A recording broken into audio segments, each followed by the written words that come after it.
Good evening guys. और जैसे कि ना आपने लास्ट वीडियो में देखा होगा, मैंने त्विषा शर्मा की बात करी थी। वो उस वीडियो को बनाने का मेरा पर्पज सिर्फ यही था। मेरा ना एक बहुत बड़ा क्वेश्चन है आप सभी से। मतलब मैं इतना बड़ा नहीं हूँ कि मैं इस बारे में बहुत ज़्यादा बातें कर पाऊँ, लेकिन ना मुझे ऐसा लगता है कि इस चीज़ के बारे में बात करना बहुत ज़्यादा ज़रूरी है। और मैंने ट्राई करा खोजने का, और मुझे इस बारे में वीडियो नहीं मिल पाया। मैं खोजने की कोशिश कर रहा था मैं, बट इस बारे में वीडियो नहीं फाइंड कर पा रहा हूँ कि आखिर इंडिया में इतने मैरिजेस फेल क्यों हो रहे हैं। आखिर इसका रीजन क्या है कि वाई वी मतलब बहुत सारे मैरिजेस फेल हो रहे हैं। आपने ब्लू ड्रम क्रीक केस देखा, पूरी सोशल मीडिया पे हमने उसका मीम बना दिया, ठीक है। बहुत ज़्यादा चीज़ें हुई। फिर हम ऐसा यूजुअली हर साल में केस देखते हैं ना कि लड़की की बॉडी को पीस में काट के उसको हमने फ्रिज में रख दिया।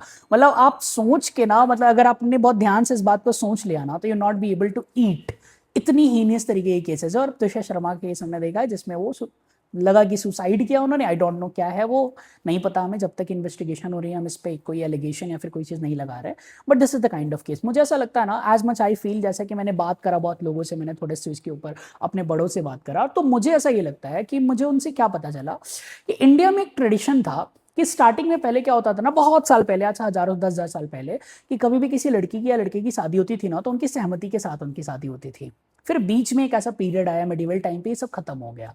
शादियां जो है वो डायरेक्टली हो जाती हैं, जिसमें लड़के लड़की एक दूसरे को देखते भी नहीं है। और वही माइंडसेट मुझे लगता है कि आज भी इंडिया के 50 से 60 या 70% गार्जियंस के ऊपर हावी है कि वो अपने बच्चों के डिसीजन लेते हैं, उसमें कोई गलत बात नहीं है। लेकिन मुझे ऐसा लगता है ना कि गार्जियंस को ये बात अब अंडरस्टैंड करने की ज़रूरत है कि इस 21st सेंचुरी में ना बच्चों को आपको थोड़ा फ्री हैंड देना पड़ेगा। आपको ये समझना पड़ेगा कि अगर देखिए, अगर कुछ आपके बच्चे का कोई सीन नहीं है तो कोई इशू नहीं है, लेकिन अगर ऐसा कुछ भी पॉसिबिलिटी है कि आपका बच्चा किसी दूसरे पर्सन को पसंद कर रहा है ना, तो आप उस पर ज़बरदस्ती मत करिए।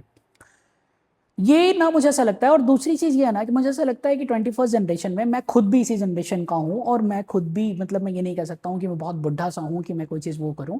लेकिन रियलिटी ये है ना कि अभी के बच्चों में ना कॉम्प्रोमाइज़ करने की जो पावर है ना, वो ख़त्म हो चुकी है। पहले क्या होता था ना कि अगर मेरी मदर है, आप लोगों की भी मदर फादर जो होंगे, जो बड़े लोग होते थे ना, उनके अंदर कॉम्प्रोमाइज़ करने की जो कैपेसिटी थी ना, वो बहुत ज़्यादा थी।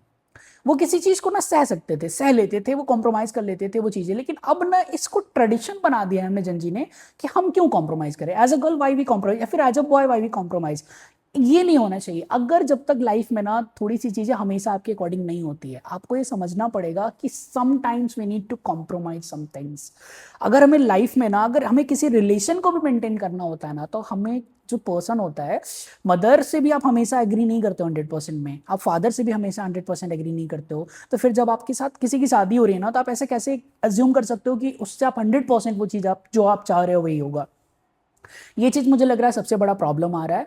और एक तो बहुत बड़ा प्रॉब्लम जो मुझे ऐसा लग रहा है कि एक तो ट्रायंगुलर लव रिलेशंस की जो चीज़ है ना, ये बढ़ती ही जा रही है। और आखिर ऐसा क्यों हो रहा है, इसमें मुझे वही लगता है कि मदर फादर को ये सोचना चाहिए कि अगर उनके बच्चे का कहीं पे भी कुछ है, तो आप एक बार उसको चांस दीजिए, है ना। उसको ये नहीं कि आप डायरेक्टली आप कोशिश करिए। अगर आपको लगता है सही नहीं है, फिर आप अपने बच्चे को समझाइए, उसको उस स्टेट में लेकर आइए कि वो उस पोजीशन में हो कि वो किसी पर्सन से, तीसरे पर्सन से करने के लिए रेडी हो, तब आप उनकी शादी करिए, उनको लाइफ में गो अहेड कराइए।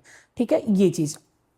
वन लास्ट थिंग जो मैं इस वीडियो में करना चाहता हूँ, वो ये करना चाहता हूँ कि जब भी कभी क्या होता है ना, कि जब भी किसी हस्बैंड या वाइफ में कोई भी चीज़ ऐसी होती है जो सही नहीं होती है, उनके झगड़े हो रहे हैं, तो वो झगड़े को ना, मुझे ऐसा लगता है कि as a person, as a boy और एज अ गर्ल, हमें ये अंडरस्टैंड करना चाहिए कि आप सिचुएशन को अगर ट्राई करिए कि संभालने की, है ना। हमेशा हमने ऐसा देखा है ना कि आजकल क्या होता है ना कि आग में घी डालने वाले लोग ज़्यादा हैं, आग को बुझाने वाले लोग कम हैं।